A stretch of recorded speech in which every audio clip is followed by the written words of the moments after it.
Marketing కి వీటికి నేను ఎప్పుడు బ్రాండ్ అంబాసిడర్ ఎప్పుడు నేను కమర్షియల్ ప్రొడక్ట్స్ కి ఎప్పుడు ఉన్నాను కానీ కాకపోతే ఇది మన సంపద మన కార్మికులది మన జాతి సంపద నా చేనేతకి నేను బ్రాండ్ అంబాసిడర్ గా ఉంటానని చెప్పి నేను మనస్ఫూర్తిగా వాళ్ళకి తెలియజేశాను.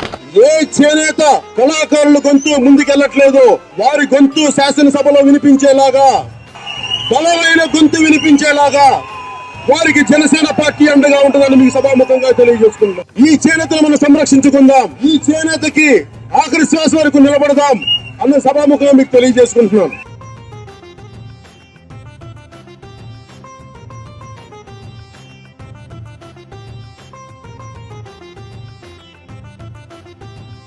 నేను యాక్టర్గా ఉండి మీరు ఆలోచించండి, నేను ఎన్ని అడ్వర్టైజ్మెంట్స్ చేసి ఉండొచ్చు, నేను కొన్ని కోట్ల డబ్బులు వచ్చిండేది కదా, ఎందుకు చేయలా?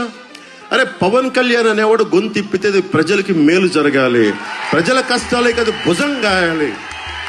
ఈరోజు పాలిటిక్స్లోకి వచ్చానని కాదు, ఇది నా సోషలిస్ట్ లక్షణం, ఇది నా సోషలిస్ట్ భావాల తాలూకు ప్రతిరూపం ఇది.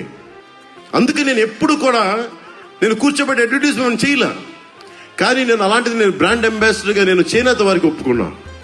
అలాంటి నేను మీ కష్టాలకి నేను ప్రతినిధిని. నేను చేనేత చావులు ఉండకూడదు, అదే మా ఆకాంక్ష, అదే మా ఆశయం. మేము తెలుగుదేశం, జనసేన, భారతీయ జనతా పార్టీ ముఖ్యంగా చేనేత కార్మికులకి, కలంకారీ కార్మికులకి మేము మీకు అండగా ఉంటాం.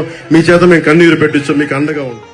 గుజరాత్ లో బిజోడి అన్న గ్రామంలో కూలీలు నేతన్నలుగా మారి ఈ రోజు అధిక లాభాలు సంపాదిస్తున్నారు అధ్యక్ష. మన రాష్ట్రంలో నేతన్నలు కూలీలుగా మారిపోతున్నారు అధ్యక్ష, మగ్గాలు మూసుకొని. ఎందుకంటే ఆ రోజుకి వచ్చే 150-200 రూపాయలు కూడా వాళ్ళకి రావట్లేదు అధ్యక్ష. కాబట్టి మన ప్రభుత్వాన్ని, ఎన్డీఏ కూటమి ప్రభుత్వం వల్లే వాళ్ళకి న్యాయం జరుగుతుందని వాళ్ళందరూ కోరుకుంటున్నారు. కాబట్టి నేతన్నకి నెలకి నికర ఆదాయం ఖర్చులన్నీ పోగా ఒక 8,000 నుంచి 10,000 రూపాయలైనా వచ్చేటట్టుగా ఆలోచించమని నేను మంత్రి గారిని, ప్రభుత్వాన్ని ఈ రోజు కోరుకుంటున్నాను అధ్యక్ష.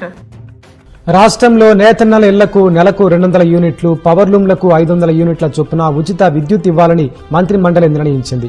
93,000 మంది చేనేత కార్మికుల గృహాలు, 10,534 పవర్లూమ్ యూనిట్లకు లబ్ధి కల్పించనుంది. ప్రభుత్వం మంచి ప్రభుత్వం ఇది.